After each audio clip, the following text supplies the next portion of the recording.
Alright, today I'm taking a look at the Knipex snap ring pliers. This is an external 90 degree. This is the 4921A11. And there it is. And it has a slightly textured rubber grip. Everything is printed on there. It looks real nice. I like the metal. It does have a spring on it, so it does snap back. The teeth are perfectly aligned.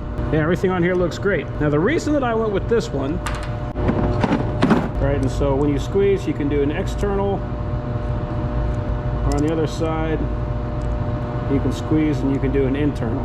So that's neat. The only problem is, if you're working with this thing and you move it back and forth a few times, this has a tendency to loosen up and then the teeth don't align anymore. This one is fixed. This is an external only.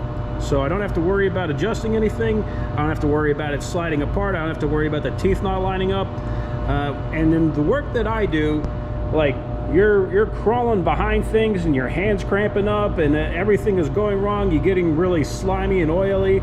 You can't adjust anything because your fingers and your gloves, everything is slipping around. I need something that just works, and that's what this is. So on top of that, Knipex. So this is one of the best brands that you can get for hand tools like this. They're using spring steel teeth on here, and it is, I don't know if you'll be able to see it, but there's kind of an indentation in here.